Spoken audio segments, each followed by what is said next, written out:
So welcome back to the, I guess this will be the fourth episode of the 42284 podcast, coming live from the She Shed in downtown Sunfish, Kentucky.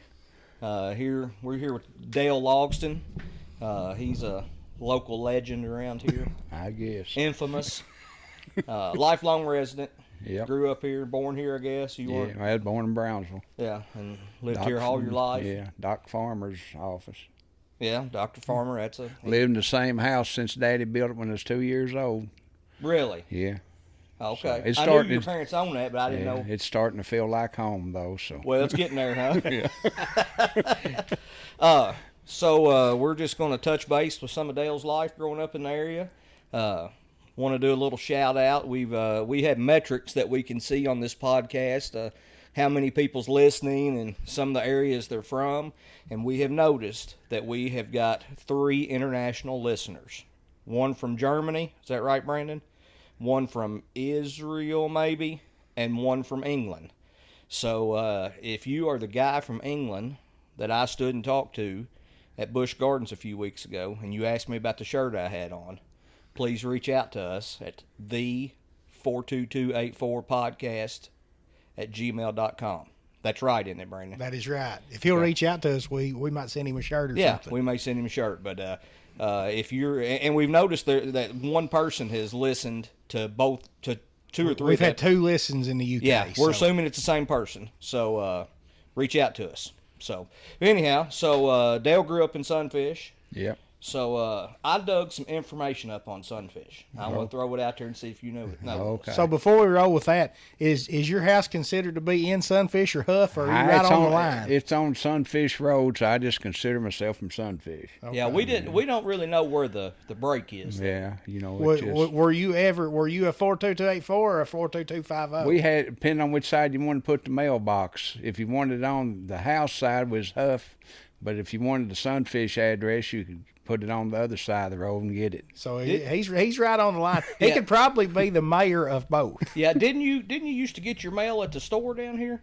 Well, some would come to Sunfish, and you were up there. Yeah, but some would come to Sunfish. But the mailman would drop it off. We used the Huff, because that way the kids didn't have to cross the road to get the mail. Okay, that's a good idea.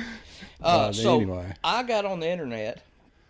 You know, this is the 4th episode, which the second episode is really 2-part, I guess. So I got on the internet to find out when the post office was started in Sunfish. It's been there ever since I can. Well, so somebody wrote a paper, and there's no date on this, but from the University of Morehead State University. And so it tells about all the post offices in Edmonson County. And there are a bunch that I've never even heard of. You ever heard of Mount Vernon? No. I've never heard of that area. And there was a Mount Vernon up somewhere around Dickey's Mill, somewhere up in there. But it was just these small community post offices. But what it says is, Sunfish was named for a nearby stream. Yeah. It said the active post office at the junction of 187 and 238, 11 miles northwest of Brownsville, was established as Sunfish, 2 words. Yeah. June 27th, 1856, by William Bush. He was the first postmaster. It closed in 1862, but was reestablished, and you're going to like this, Brandon, was reestablished in 1890 by J.E. Hayes, who proposed the new name of Hayesville, but it didn't stick. So then they started calling it Sunfish as one word. But it talks about, you know, the Sunfish Creek, which we kind of talked about, the Sunfish Perch being the name. But something else I found interesting. So we could be living in Hayesville. We could be living in Hayesville. You know, Mr. Huffman told me it was Durbin Precinct 200 years ago. And so I guess it went to Sunfish, and it could be Hayesville after that. Wouldn't that have been something? Missed out. Missed out. But you're going to like this, Dale. So this is the one on Huff. It says the hamlet of Huff, which this was wrote, I guess. It's actually, if you look at this, it's hand typed. And so, or typed, it's not on a computer. So this was wrote back when Huff was still open. But it says the hamlet post office of Huff is located at 70 and 187. They're in the old service station on the northwest bank of Bear Creek. It says it was established on June 29th, 1881 by Henry P. Logsdon. Okay, that would have been one of my great grandfathers was Henry P. I don't know. Would he have been living in 1881? I think he could have been. Yeah, I guess he would, because Granddad, my dad's daddy, he was born in 96, I think, 1896. Okay, yeah. So, but now the Huff Post Office used to be in Herman's old store down there, but after they moved it down to the Y, or down to that service station after. But it was no store building at one time. Well, then this was wrote when it was in Herman's old store, because it says it's at the intersection. Yeah, it was in Herman. But it also says, Henry P. Logsdon said that he was the first postmaster, and it was actually near the head of Sunfish Creek.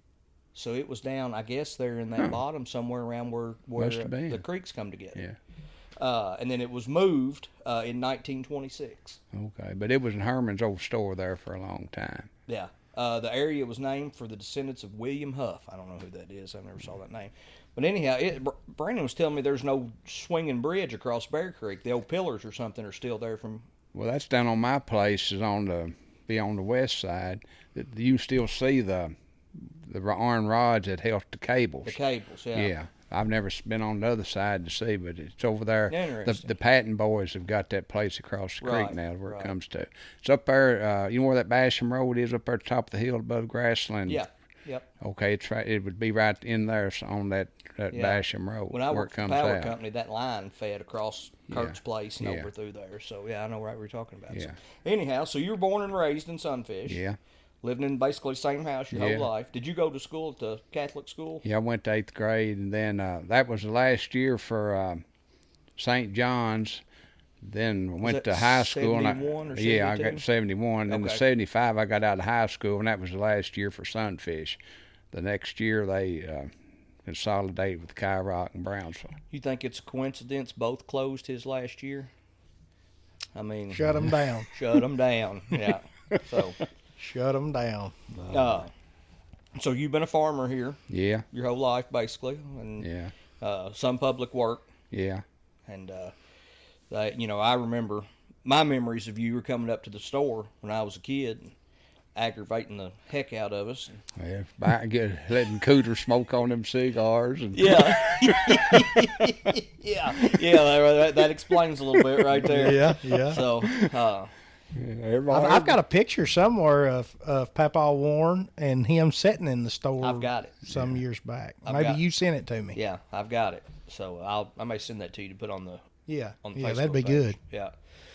So the store closed in '95, and we've been talking. Kyle's been in here with us. By the way, Kyle is out on sick leave. He's MIA. He's MIA. His gallbladder decided it didn't want to be with him anymore. So. Yeah. I was gonna tell something else he'd had done, but make up some big tale. I guess we won't.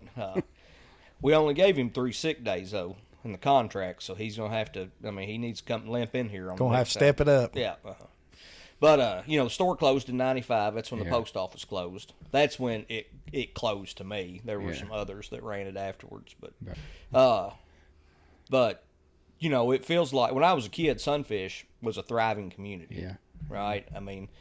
You had the store and a few businesses here and there. But they just, everything just dried up, and it's about like Litchfield and Walmart. It just, everybody just got their own, the internet now is tearing everything up worse than.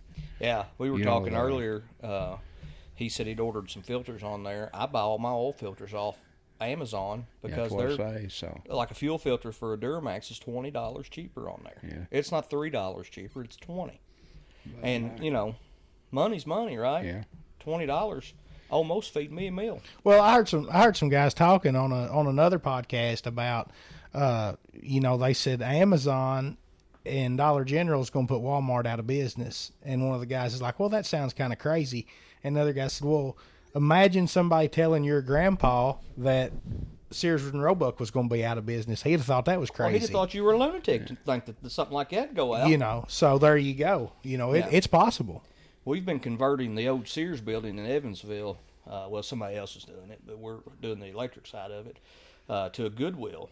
And to go in that building with it empty and to see how massive it was, and it's 2 stories. To think it was full of everything when we were, well, not even kids, heck, teenagers. And now it's no more. I'm just thankful Lowe's picked up the Craftsman tool line, I guess, so we can warranty some stuff if needed. So, did you play basketball or anything? No. Any sports? Well, a little bit in the 8th grade, we went out to Sunfish, and they let us go out there like in the late evening. Yeah. I mean, the last period, but that was the only time I didn't play none in high school or anything like that. Was the gym and stuff still standing wasn't there a gym down at the Catholic Church? Yeah, they tore it down. Was it? I guess it was tore down before you all left. No, it was still there when we left, and the Sunfish gym, it was still, everything, they was using it, everything. Yeah, I remember the Sunfish gym when I was a kid. Mom would take me and Cooter and Tony Pullman out there, and we'd take our bicycles and in there on that old gym floor, and then we would ride when it was too cold to ride outside. And then John A. got to stacking hay in there. He bought all that, and they backed a grain truck in there with a load of corn one time on top of that floor, and it fell through. And we had to go in there, and we basically tore all of it out. I think he left probably, I don't know, maybe a quarter of it or something to stack hay up on. But one time, actually that truck that we've got out there right now, he had that thing loaded with feed, and me and Cooter were riding on the back of that truck on top of that feed. I mean, that just tells you how times change. Heck, I won't even let my kids ride in the back of the truck anymore. I rode 1,000,000 miles sitting on the tailgate of a pickup, 3 of us across there, Yeah. I mean, ain't no way I'd let a kid of mine do that now. You hit a bump. Every now and then you'd put your foot drag, I mean. But we were sitting on that feed, and we could see the clouds rolling in. Yeah. And so he backed that truck into that old gym, and he had 2 55-gallon barrels and had boards sitting across them. And he had me and Cooter unload that feed on top of that, those barrels, stack it up. Or I don't know how many, 60, 70-pound bags of feed it was. We'd been over Jake's at the mill. Yeah. And so we started to pull out of that gym, and that storm hit. And by the time the nose of that truck come out of that gym, an oak tree fell right across in front of it. And he throwed that truck in reverse and back in there and hit that table and knocked all that feed over. And you know what he did? You two get out and stand that back up. Yeah, pick that feed up. And so we got out, and that storm was, it was getting after it. This one, remember it blew your dad's, do you remember your dad's? The garage door. Garage doors blowing in up I was in the shop. Yeah, I remember that. That was the storm. Okay. And so we got out, set them barrels up, set the feed back, or set the wood back up, put all the feed back on it, and that gym was moving, shaking us in there, scared to death. We was about 15. And so we get back in the truck finally, and we can't get out of the gym because this big trees fell across it. So the storm quits, and Cooter and I go crawling through that tree. We get out, and it's another tree. And before it was over, there's probably 15 or 20 trees that had blown down out there, those great big old monstrosity oak trees. And old Larry Seaboat, do you remember him? He had raised German Shepherds. Yeah. Lived out here on the Sherwood That's place. probably where your first German Shepherd came from, ain't it? No, but he's one that put the roof on the shingles on the steeple him and Dad down there. helped the roof the steeple that time. Yeah. But he was trying to get in out there. He lived in the gym, and so he had a chainsaw, and we spent all day out there cutting our way out of that to get out. And that's one of those memories that stick with you. Like, who sends somebody out in the middle of a massive storm that tears the world up to stand 25 bags of feed up? But he did, and we survived. The reason we're so tough now and stuff like that. Yeah. What don't kill you makes you tougher. Yeah. So that lower place you've got down there on Kurt White Road, who on what farm is that? Who? Dennis French owned it. He died, and Miss French sold it, and I bought it in '75. Okay. So was that? That's the French that. That's Gary White's. That's Maxine's grandparents, right? No, it's Gary. Dorothy's grandparents. Dorothy's mom and dad. Yeah, Dorothy's mom and dad. That's the one that Colin was talking about. Yeah, Colin talked about it being 2. so beautiful on the inside and out. Yeah. Okay. Yeah. But Kyle, that'd be Kyle's great grandmother. Right. Yeah, she'd been dead about 10 years, I guess. So, where did she go after? Well, she lived in that house out there before we got to where that big barn of Kurt's was. Yeah. Or is. She lived in that house right there by the building. Yeah. Oh, okay. Yeah. I knew that. Yeah. I didn't know that. Grandma Luli. Yeah. Yeah. I'd forgot about that. Yeah. So, So, you were Daniel Durbin's grandson? No, my great great-grandson. Yeah. Do you remember the house? Yeah, it was all to pieces. I mean, I can remember it standing there, but it was already dilapidated. I mean, the windows was broke out of it and everything else. Yeah. So it stood there where the concrete steps are across Yeah. from the J.T. and Benny Duval barn here Yeah. at Sunfish on 187. And it was a mansion in its day, right? Yeah. I've got a picture of it somewhere. Wonder how many acres Daniel owned through there. It's about 1,200 acres. Well, so that farm that I owned up the Crooked Road there that Guilford Lowe had, he bought that from Daniel. Did he? Yeah, and he bought that in 20 something. It was early 1900s. Yeah. For $400. Well, see, he owned Ralph Durbin's place at one time. Really? Yeah. So Gifford, before he went to teach, that's where he worked for him. Yeah. And they always said Daniel would feed you before he'd let you work. I've heard that. So if you sit in there and slopped around and ate slow, he didn't want you to work. But if you get in there and get after it and hurry up and eat, he knew you were a good worker. That was one of his tests. And so Gifford went in there, and Gifford wasn't about 5 foot tall, weighed 100 pounds, dripping wet, so he wasn't going to eat a lot. Yeah.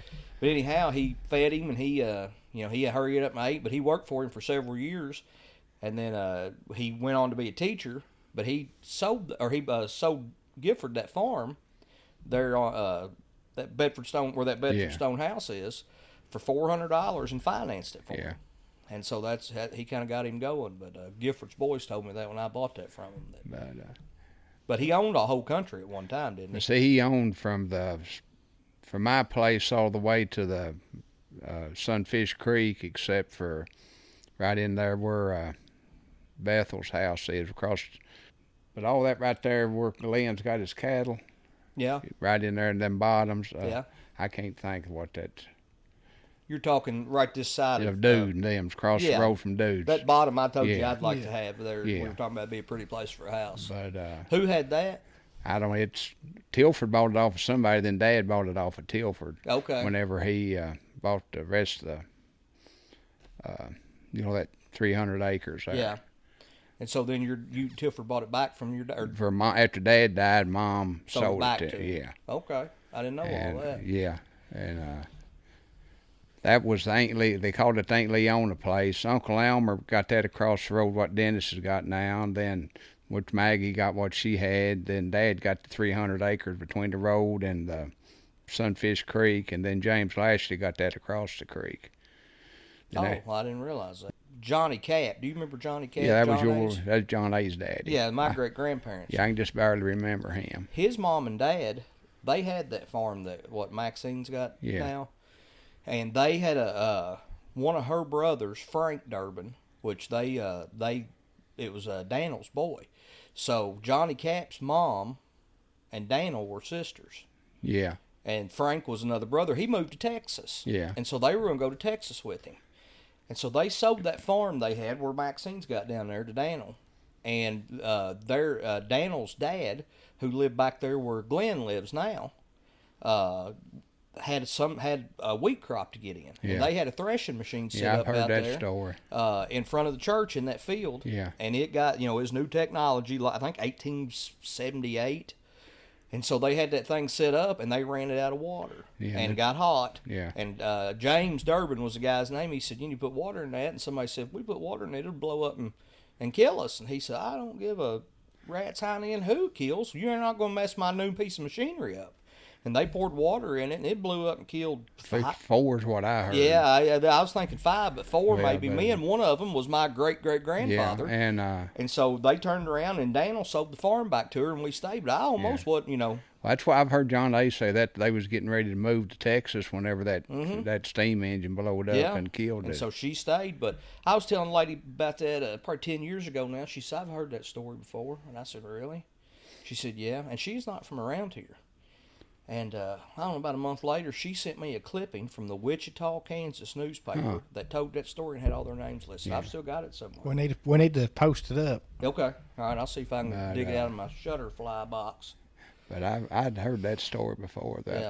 Annie told me that when she was a kid, that old boiler still sit out in that field. They just left it sitting there and didn't do anything with it. I guess junk iron bought it. So you're one of how many kids? There's 9 of us. Where do you fall in line? Number 7. Number 7. Yeah. It took them a little while to get to perfection, didn't it? Yeah, I reckon. Are all of y'all still living, or have y'all? No, my youngest brother, he was killed in a car wreck in '77. Oh, I didn't know that. Yeah. Right there, pretty close to what's now the Woodcock building, right? It's right behind. There was a barber shop and some kind of little shop right there behind where Gary Logsdon's office. Yeah. It was right there where them garage doors are on Gary's office now.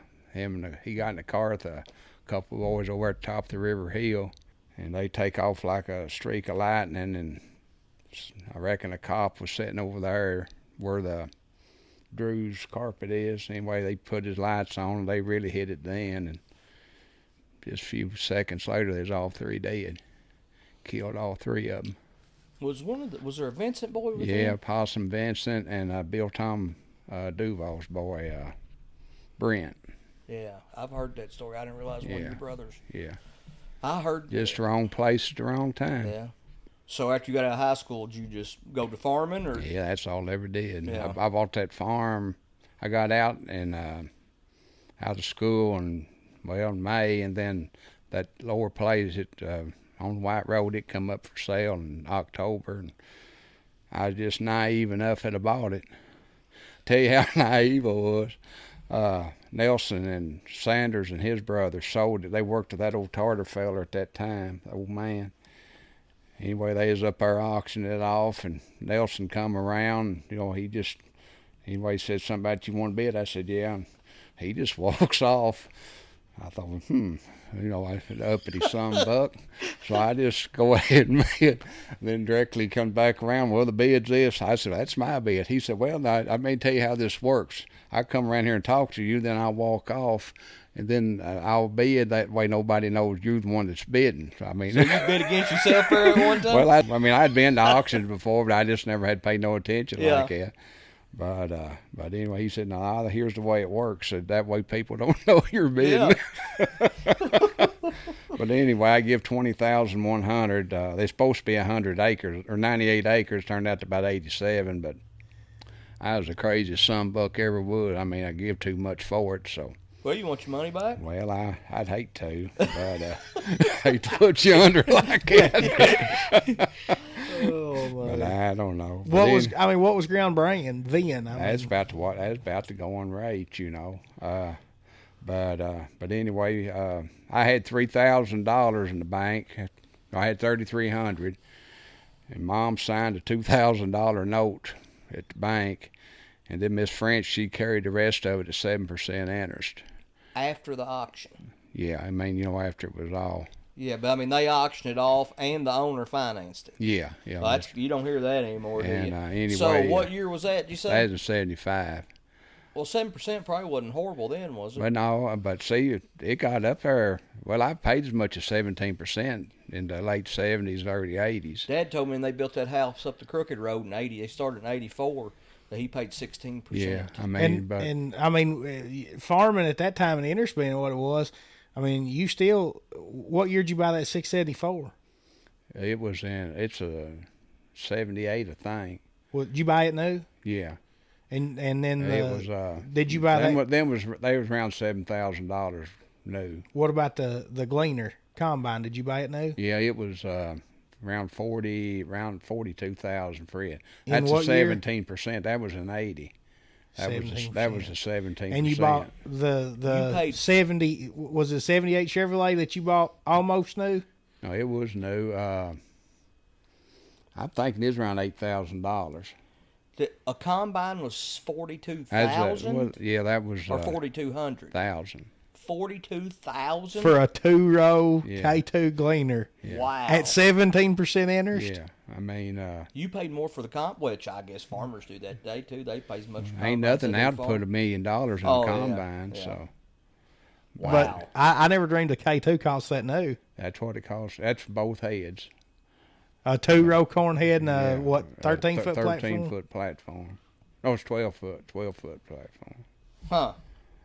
But, I'll never forget riding with you in that when I was a kid over here on John A. and Martha in that bottom. Yeah. Past that Duval Lane there. and it catching on fire.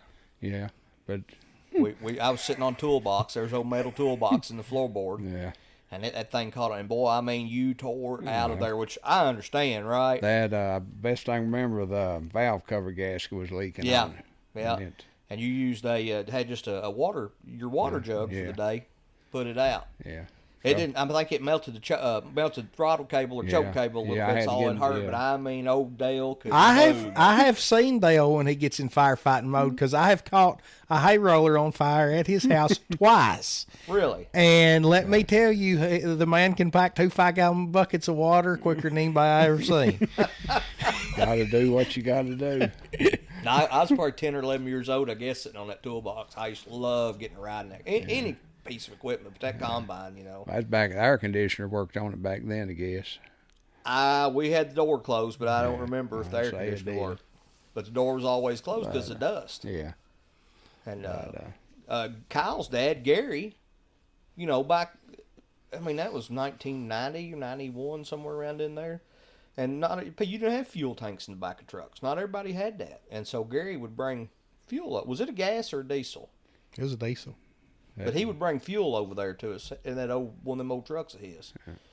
He brought fuel over there a time or two. But I don't know if that's something him and John A. had worked out or something. Who knows? But was that one of the? Was that one of the only combines in this part of the country at that time? Because there's several OFs and stuff like that in. When I was a kid, Dennis had one sitting in a building up there, and it's still there. It's still there. Is it a K? Yeah, he bought it off Geneva after Sam Tom died.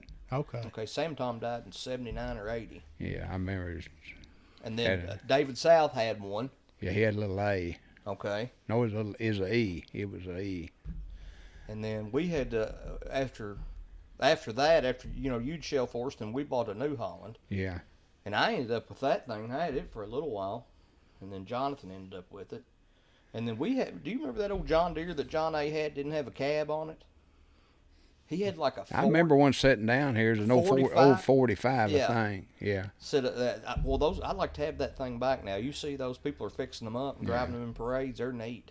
Now, weren't you a magistrate for a little while? Yeah, for 5 or nearly 6 years. I remember you doing that. What spurred you to want to do that? I don't know. I just didn't know no better. Was it a headache? That's a good way to find out about people and find out, because if you run into somebody and say, "Boy, it's dark outside at 2:00 in the afternoon," you say, "Boy, it is, ain't it?" Yeah. I mean, Well, was at that time? I guess Ed was already into politics when you became magistrate. He'd already left out here, though. I mean, he wouldn't. He was in Frankfurt, but so where did Ed start into politics at? He run for judge in '73 and got it. Got county judge when he was 26. And then then he went from that to. Well, he just went to Frankfurt, and then he got to be ag commissioner in '91, I think, when he won that. So wasn't he something over transportation at one time? Yeah, he worked in that. He's high up in that at one time. So my mom and what's Ed's daughter's name? Laura. It's married to Craig. Laura. Yeah. They were friends, and so we got invited up to the state fair one year. Yeah. It was going on. And so we go up there, and they had a suite. I guess Ed or somebody did. Took us in there, and Ed handed me this piece of paper, and he said, "Here, you can go ride rides." And I looked at it, and I thought, "What's that?" And so I go up. He said, "You don't even have to wait for the line." He says, "Go right to the front." And I'd go right to the front, and I'd walk right through. There'd be a big long line, and I'd hand it to them. They'd put me right on the ride. Never waited in line the whole time. Oh, I really thought I was something. Boy, you hand them that, and they'd look at it and look like, "Who's this idiot?" But I'm kind of like Rodney Carrington said that time. It'd been nice to give us a little toolbox or something packed around. That way everybody didn't think you was some idiot walking in front of that line. At least they think you were working on something or something. If you had a little toolbox or a flashlight or something. Yeah. Yeah, I reckon he got some tickets one year. He got so many being commissioner. Garth Brooks. Yeah. Which he never heard of Garth Brooks. I reckon everybody in the state called him wanting tickets to that thing. He done give them all away. I've heard him tell about that. Well, hold on. Okay, so I've heard a good story since we're on Ed here. Didn't Ed buy the room in Owensboro for you and Pearl when you got married? I reckon. So you and Pearl get married in Brownsville? Over at Mammoth Cave in the hotel over there. Okay. And then you went to Dairy Queen. Yeah. And ate supper in Brownsville. Yeah, Randall Wilson, Mary Lou, and Esther and Paula was there. Old Randall, he laughed. He said, "Boy, you starting her out right, ain't you?" and then Dale said the only reason they went to Owensboro and spent the night was because Ed had bought the room. So I bet he hated to spend the gas. And when you're in love, I mean, what difference does it make? But How long you and Pearl been married now? be 34 years in November. Really? I remember. I think I remember being at a Edmonson County High School basketball game, meeting her for the first time. Yeah. And she was always super nice. I've never been around her a whole lot, but Hey, she's way too good for me. But she's I ain't bound to gonna be a tell good her. woman. Bound to be a good woman. Anybody drive a car around with a 2x6 bumper for so many years? I think it's a 2x10. Oh, 2 by Yeah, 10. it was treated too. Treated 2x10. Ain't nothing too good for our automobile. So for the folks listening, Pearl was involved in an accident and it tore up the back of the car. And so Dale takes the car to, I guess, Randall, and Randall welds a couple of pieces of angle iron on the back frame. And Dale just puts a treated 2x10 on the back, screws the license plate to Now, it. this was a nice car, right? Yeah. It was till she wrecked it. It was an old, Cutlass. I don't know. like a little, it wasn't the It big. was a four-door. It was a four-door. Yeah, it was like the Buick Skylark Yeah. version. But anyhow, It's it a was a good nice car. car. But you always, I went by there the first day, and that 2x10 across the back, and I thought, well, that must be temporary. 4 or 5 years later, he was out there putting a coat of water sealer on it one day, keep it from rotting. Ended up selling that to Marcy and Bobby. Bobby used to work on the. I can't think of his name. He used to work on the garbage Merriman. route. Merriman, yeah.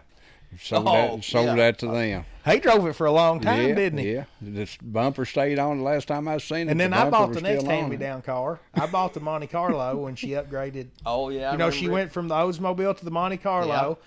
I bought the Monte Carlo. Would you like to tell about the tractor running off over the hill? Oh, I'd rather not, but it did. that will be a good one. Tell us about it. Well, I was just moving hay down there to the lower place, and it was And on that What size hillside. tractor? I mean, what was it? It's a 674 International. It's the one he bought new. And Oh. anyway, I got off of it to pull the truck up, and which the parking brake didn't work anyway, but I didn't turn the wheels. I looked around, there it goes down over the hill. I took off running, but I don't know. It's a good thing I didn't catch it because I may not be here today if I had caught it. So Didn't you say it was already going fast enough? There was tools bouncing out of the toolbox as it went over the hill. It was moving right on. So what stopped it? Well, it just hit into a bank down there and broke the front end out from under it. I'm the one that took the record down there and drug it out, and we drug it out in 2 pieces. Oh, really? Yes. It tore the front end off of it, but Did you fix it, or did you buy another one like it? I remember. I got another like it. Then Jimmy had just overhauled the motor in it for too long, so when we needed a motor for the one I bought one just like it. And once we needed another motor, he just took it apart and took the motor off and had to put a new crankshaft. It hit so hard it bent the crankshaft. crank. Yeah. I was in on either rebuilding it the first time or helping swap it, one of the two. I remember it being over here. It's going over up there here. one It's night. it was probably that when they had put swap the crankshaft out on it. How long has it been since you had pigs? Well, it's been 25 years. And I guess They run all the hog farmers out in 98, 99. Yeah, I remember hogs just went to nothing. Yeah.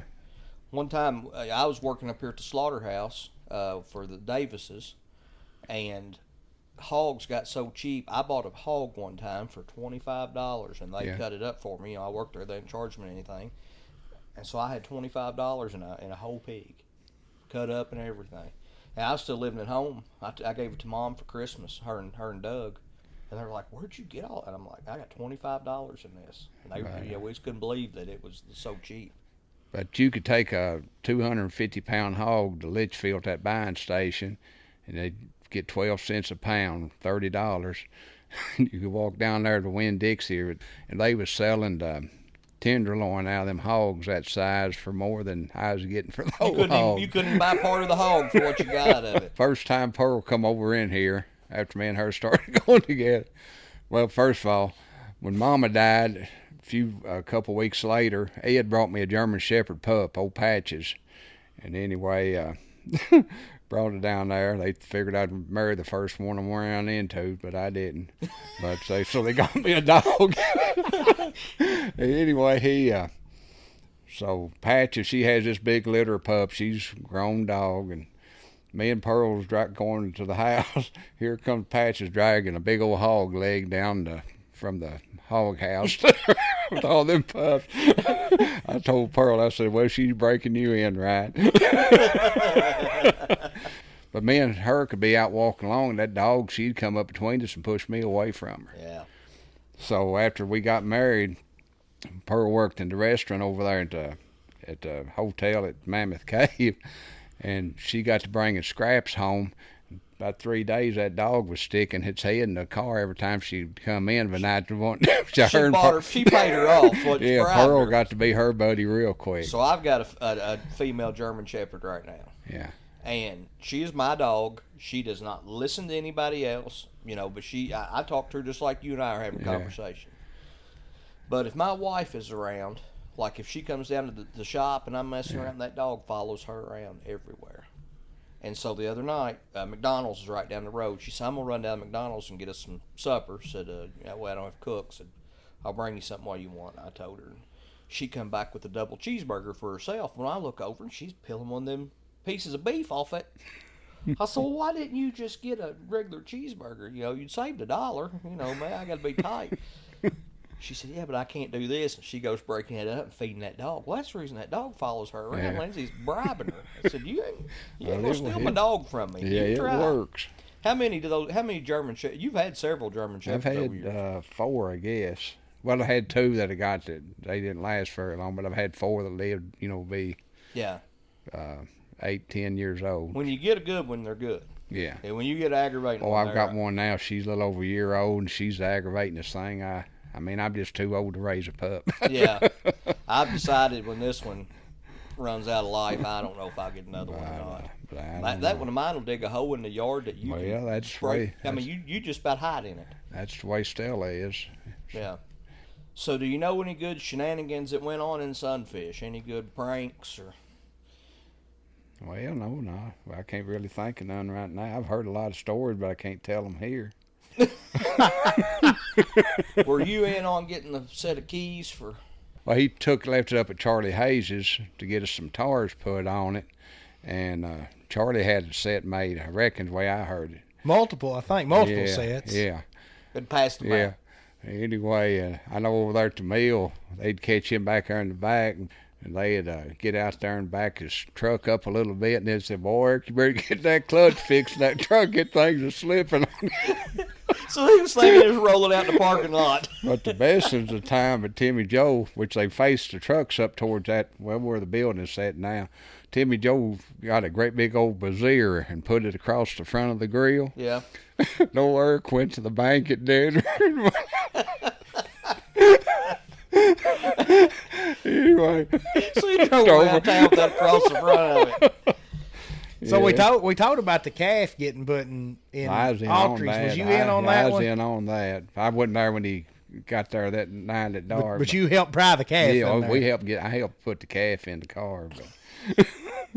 I feel like I'm at confession. Were you ever around the mill up here any? Not a whole lot, but. Wonder what year it closed. I'd say Goebel bought that in the early to mid 70s, but I'm not. After he bought it, he never did do much business, other than just his own. So I had to interview John A. one time in high school. Jamie Carnes, who was one of our teachers, I don't remember what class it was, what they called it, but you had to interview somebody who had influenced your life that was older than you. Well, I lived down there with him, basically. Me and Cooter were down there all the time. Yeah. And so I asked John A. if I could interview him. He said, yeah, you can interview me. And so I had this just standard list of questions. Well, he got to telling stuff that he had done over the years, right? And so he told me that he owned the mill up here at Sunfish, and they had the one at Brownsville. Yeah. And then they had one at Collegiate. Yeah. And that the IRS sent him a letter that they were going to audit him. And he said, I'd been cooking the books. He said, I knew that it was going to be a problem. And he said, so I called my insurance agent the next morning. Said, which one of them's got the most insurance on it? Is that one at Collegiate? Yeah. And he said, so we moved all the record keeping to Collegiate. He said, I went to Georgia to see my sister. She was in a convent down there somewhere. Yeah. He said, they called me while I was down there, said that one burnt. he said, it's just a tragedy, you know.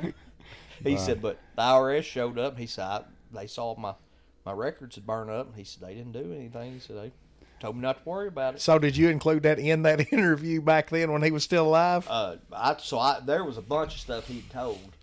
And so I took it to school. We had to play him in class. They were 15-minute interviews, and they wouldn't let me play mine. I got 2 minutes into it, and they asked me to turn it off. It's a shame you don't still have it. You know, I could possibly have that. I lost that when that cabin burned up on the hill of Dad's. I thought it had burned up in that, and I found a tape. I don't know, a couple of years ago, I was going through some stuff, and I found a tape that could possibly be that interview, but I don't own a tape player. Do you have a tape player? No, I don't think. I don't even know anybody that owns a tape player anymore. And I'd almost be afraid to eat it. Afraid it'd eat it. So I'd like to find somebody that's got one of those. That can convert it. Convert it to a digital file now. Yeah, if anybody out there listening has got a way to convert a cassette. Is it a regular cassette tape? Yeah, but let's not get on, because I don't know what I've done with it again. Oh, okay. It's in storage, and it'd take me probably half a day to even figure out what So you just box need to it's find in. it first. I need to find it. And then we'll see if we can find somebody. Yeah, dig somebody out that can do it. So I did. I had a cousin converted all the old 8mm movie tapes when I was a kid. I reckon Ray can do that. Ray Durbin? Yeah. Really? Yeah, I reckon. Oh, I need to check on that because I've got some up here. Really? Yes. So I've got all of them when Dad and his siblings lived out there where Tom lives now. Mm-hmm. When that house that Mike and Fran lived in, Okay. that brick house, Yeah. John A. built that. Yeah. And it was that time period. It's from around the farm and stuff. And I've got all of it on I believe that DVD. place, even with that house, it brought 51,000. That sold in early about 73. I've still got a sales flyer from that auction. Yeah. And that's where Charles out here bought one of those D17s he got. It come from John A.'s sale down there. Okay. And Bill Tom Duval told me one time, Bill Tom passed away, didn't he? Yeah, Bill. Yeah, I think so. Yeah. He had a tiller, a walk behind garden tiller. He said, I bought that from your grandfather's auction back in 70, whatever. You said 3? About 73, something like that. So I guess that was I guess John A. and Dorothy divorced. Yeah, and that's when they divorced. They had a sale out there. So Yeah. So we've talked a lot on here about people being in the service and veterans. Was there any in y'all's family? Well, Daddy was. He was during World War II. He was in the Air Corps. Him and Uncle Jake and Uncle Paul was. Okay. Uncle Paul, he I knew retired. Jake and Paul were. Yeah. I don't guess I realized Paul was a rear dad. Yeah, he retired out of the Air Force. Okay. Was Annie the last of your dad's siblings to pass away? Let's see, I guess she was. There's none of them are still. No, Aunt Liz is still alive. Is she? Yeah, she's 90. She lives in Bowling. She never did marry or nothing, but Aunt Liz is still alive. Then Aunt Yvonne's alive. That's when she's married. And then Uncle Martin's wife, she's still alive. She lives up around Crestwood. Okay, yeah, I knew Yvonne was. Yeah, so them three, all of Mama's side's gone now. Every one of them is gone. Now, what was your mama's maiden name? She was a Jarbo from up around where Rock Creek runs into Nolan River over there, where she is how did raised. your dad meet somebody? I mean, that's a distance for that time, Daddy, right? one of John A.'s sisters was going to Mount St. Joseph. In the Yeah, convent one down of at West Louisville. one of them that was that made the nun. Yeah. And anyway, Mama was going down there. She was at boarding school. She was working her way through school, and that's where Daddy went down there one time with Johnny Cap to take that girl down there, and that's when he met Mama. And Really? yeah, I reckon. That's interesting. Wow. And both, I mean, to go, I mean, that's hour and 30 minutes from here. Well, it's a good Same. hour, Yeah. roads- Owensboro's an hour, and it's 30 minutes out in Yeah. West Louisville. Yeah. And then to meet somebody from down there and them live Yeah. 25 minutes apart. So anyway, they got married. Daddy was in the Air Corps, and anyway. Was he overseas? Did he see? No, active? he didn't see his skin. They wouldn't let him go. They wouldn't let him go overseas. Alan was married in Nebraska, my oldest brother. Then the rest of us are back here, whenever. Okay. But one of my wife's best friends is starting a new job tomorrow. Tomorrow's Monday. Yeah, tomorrow. At Mount St. Joe. Yeah. She's doing some type of, I don't really know what she's doing, but it's something in the office down there. Yeah. And I told her, I said, us Durbins have been kind of part of that down there, because two of John A.'s sisters went through that. Yeah, that's what I say. Margaret and Lucille were both started there, and then they weren't. One of them got transferred to Colorado. That's how John A. ended up out there. Yeah. And then Georgia, and they ended up both passing away in Cincinnati, and they're both buried up there. Yeah. That's something you don't hear any more people going into the priesthood or convent. Yeah. It's kind of a thing of the past. I never did really think I needed to be one. Yeah. I figured they'd probably bust a game up if I ever tried to get in there. Altar boy's about as far as I ever went. Were you ever an altar boy, Brandon? No. You never were you? John A. always said he thought he had a calling. Now, that would have been an interesting church to belong to if he'd have got in there. Yeah. I heard him say that one time. I have. I've heard him say it, that he thought he had a calling to be a priest. I thought, well, that's one parish there that never would hurt for money. That'd been a heck of a bingo night, wouldn't it? I imagine. Durbin's Friendly Finance and all that. Yeah. You got a good story on him? Anything you can think of that just was funny looking back? And I can't think of nothing right off. Well, if you do, I'd like to know him. Growing up, it was normal the way things went around here. Looking back now, I'm like, I can't believe that stuff went on. When he passed away, he had a bootlegger still working for him. Yeah. And I got one, I can tell you. At the funeral, the bootlegger was more tore up than we were. I imagine. He was up. I think we may have packed him out of the funeral home. He was just, tore up. We were too, but. So what you got? I come in over at the store one morning, and it was probably 8:30. Anyway, there was some arguing going on inside, so I just stayed outside and directly it calmed down. So I went on in, and there's a fella, I don't know who he was, where he was from, or never seen him since. But anyway, he was black and blue. Somebody had beat the dog water out of him. Yeah. So I went on in, and anyway, John A. I said, what's going on, Johnny? And he got to tell me. He had loaned this old boy $3,000 a year before, and he had paid 10% interest per month on that $3,000 for a year. He'd paid $3,600 interest, hadn't touched the principal. Yeah. Durbin's Friendly Finance. Oh, yeah.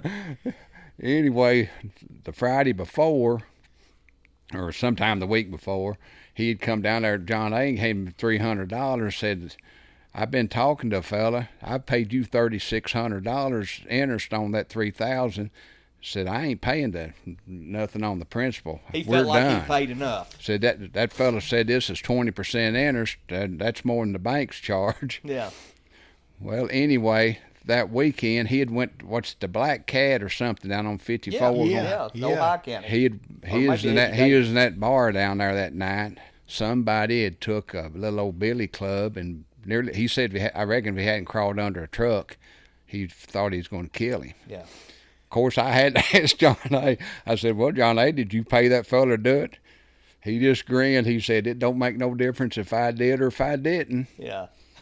He thinks I did, and he's going to tell all of his buddies. That was all he ever said. He never would admit that he did, but he's. So, He told. No, that's a true story. He told that story on that tape when I interviewed him. Did he? Said that old boy had, I mean, exactly what you just said there. Yeah. And that old boy went somewhere and somebody had just about killed him. Is the black cat down there? Okay, that building's still standing, but it's not the black cat anymore. Yeah, I've never been down there, but I've been by there. At one time, driving by there, you could tell it was a place you probably wanted to throw your cap in, and if it didn't come back out, you might walk on in. I have been there before. My dad, so, you know. Why does this not surprise me that Tim had something to do with the black cat? Growing up there, or growing up here, you know, it's just part of it. There's, like I said, a lot of alcohol consumed in Sunfish over the years. Right. And Dad, when I was 15 years old, him and one of his buddies said, we want to go to the Black Cat. You want to drive us? Now, like I said, I was 15, but at this point in time, I had already drove to Colorado. We had went to Colorado the summer before, me and Dad, in a little S10. And when we left Kentucky, I started driving, and I didn't stop until we got almost to Colorado. I drove all night. Well, until we got gas, stopped and got gas. Was it you said Sonoma. S10? That little Sonoma, Little Sonoma, yeah. And I drove all the way at 14, 15 years old. Yeah. So Dad says, you want to take us to the Black Cat? Well, I guess I can. And so I drive them from Sunfish to the Black Cat, which is a good hour at least. That's some crooked roads, too. Yeah, 54's not. I go in, I get a Coke, I shoot pool with the people. Dad and his buddies sit there at the bar.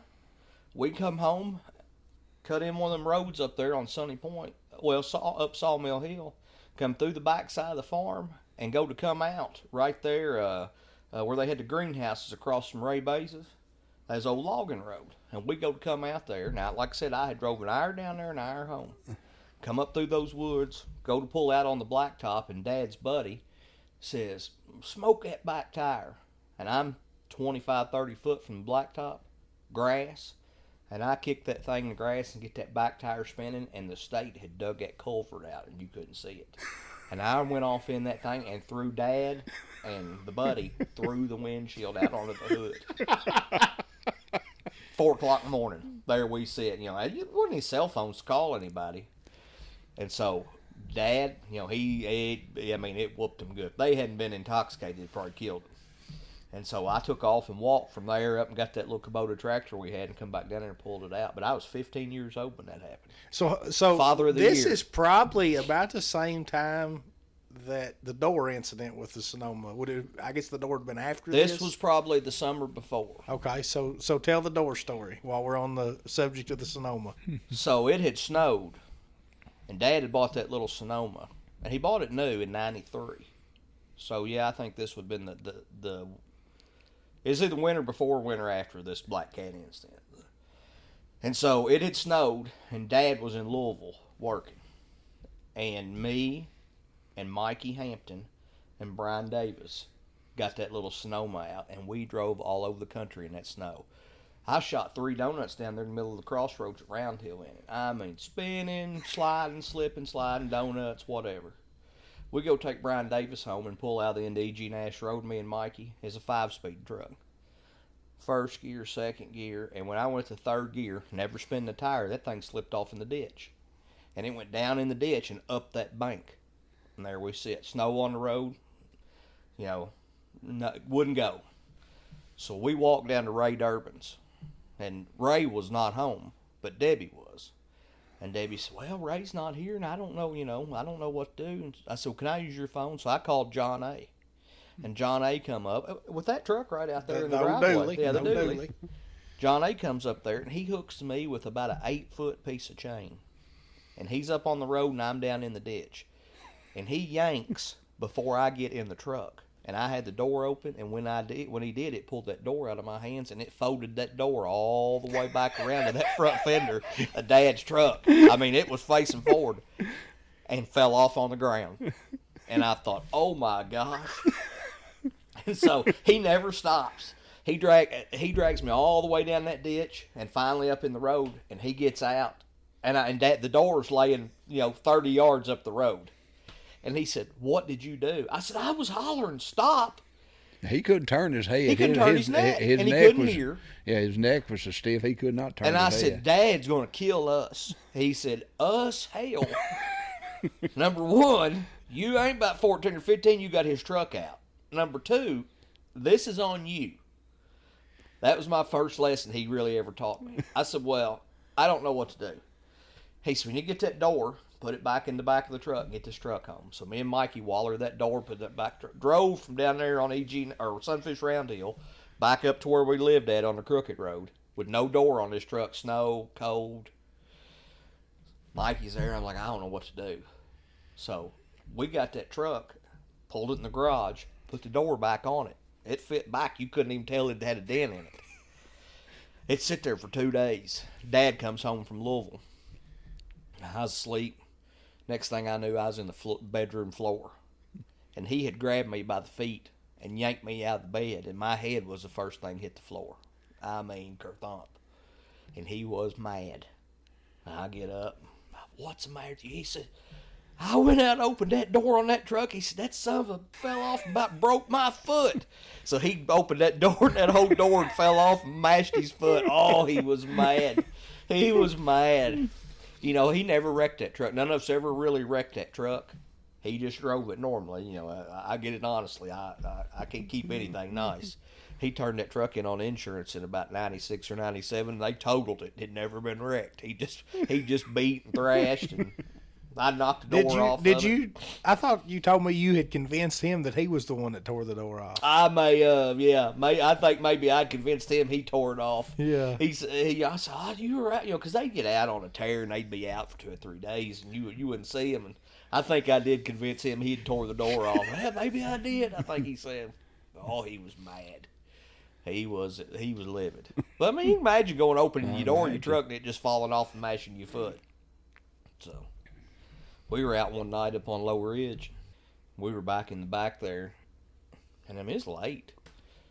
We drive back through there. There's a mud hole in the road, and it's still there today. It's a spring or some wet spot. We come back through there, and there's sitting Dad's truck in the middle of that mud hole. I wonder how long that's been sitting there. Well, we pull up, and Dad was sitting in it. I said, what are you doing? He said, I'm stuck. You ain't stuck. He said, no, I'm stuck. I said, you ain't stuck. Get out of there. He got out of it, and I got in that little truck, and I held it flat to the floor, wide open, and pulled it down into drive. And it jumped about 8 foot forward in that mud hole. And I never let off of it, popped it up into neutral, let them RPMs get back up. I popped it up in reverse, and it jumped about 10 foot back. I did that 4 or 5 times, and it finally jumped out of that mud hole. Of course, I just done it. You know, anytime I could mess with Dad, I think that's when you tore the front end pretty well out from under it? No, it's a different time. Oh. But anyhow, I got out, and I mean, by the time I got out, it was running hot. You know, I'd been holding to the floor. I got out, said, I told you wasn't stuck. You know, we just got in the truck and left. Next morning, I got up, and he was sitting there at the table. He hadn't been to bed yet. He said, that truck won't never be the same. He said, it's still in 4-wheel. He said, it won't even come out of 4-wheel drive out there. I mean, Cooter run it off the road one time. We spun it around in the road and run it off in a ditch backwards. And it somehow, in the spin around, it twisted the whole front end out from under that truck. And of course, I just took it and parked it. I didn't know he'd really done that. And I took and parked it. And he got in it, and the front end, I think, basically fell out from under it. He took it up to Randall's, and Randall welded all the frame and brackets and everything back in the for him. John A. had this old cow, Dale. I mean, she's a full-grown cow, and she was crazy. And we'd moved all the cattle from the Martin farm over here to this Tilford farm, and we couldn't get her. And so we'd go up there every day and feed her, and we'd get her, you know, hemmed up in a pen, and she'd tear out. And he finally said, I tell you two boys what. He said, if y'all can get that cow in that trailer, I'll take her off, and we'll split the money. He said, we'd mess with her for 2 weeks. And Cooter had bought a 300EX new, so that was 97 or 8, somewhere around in there. Probably. And Cooter said, I think I can rope that cow off that 4-wheeler if you can get me close enough. Okay. That the one to run 90 mile an hour? No, that was later. I think that was one I had. I sold him, and he got out here passing cars.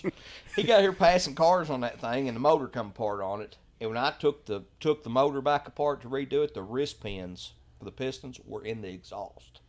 I mean, I've never seen that before. I've had a lot of engines apart, and a lot of them that have went to hell at high RPMs. I've never seen that. But anyhow, so we're gonna rope this cow. We get on that 300EX, and we get bouncing across this field, and he's got that lasso going. I can hear it lasso over top of my head whipping. And I run up beside that cow, and he stops that lasso, just lays it over her neck. And when he did, you know what I did? I stopped and cootered left. I'm telling you, I stopped and kind of slid that four-wheeler sideways, and he went shoo, and off that four-wheeler. And down through the field he went, dragging, dirt flying, cow manure. And that cow run off in them woods. And he finally got up on his feet and got that rope around a bunch of trees and choked her out down in those woods.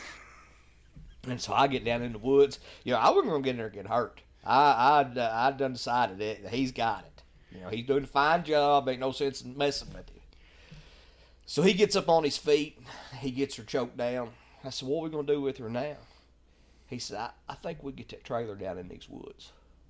Okay. So we go get that dually sitting right there in the driveway, that truck and trailer. We back it down through these woods and back it right up to her. We get another rope slipping around her neck, up through the trailer and out the side of the trailer. He gets a good hold. He said, all right, cut her loose. I yanked that other rope off her, and she got her second wind. And she took off, and I could see him. I couldn't see the side of the trailer, but I could see him, and I could hear that rope around them bars, and they're going zzz, zzz, zzz.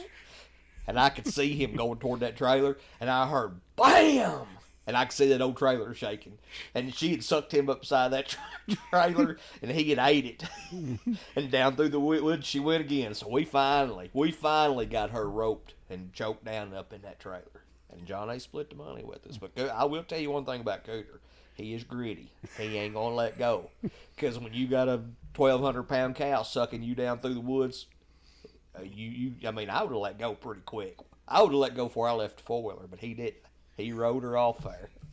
But to see him leave that four-wheeler, it makes me sad we didn't have cameras back then. We would have been internet superstars. No doubt.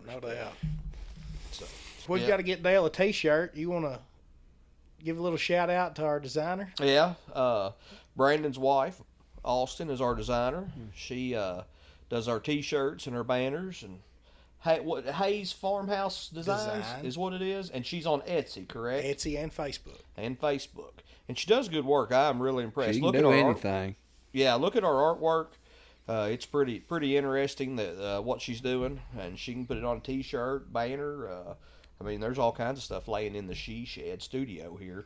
If anybody needs a custom design, yeah, she can help you work through that if you've got a business or something. So reach out to her and she'll give you some hand. Dale, you got anything else for us? Nah, that's about it. Appreciate you boys having me up. Well, it has been a joy growing up here with you.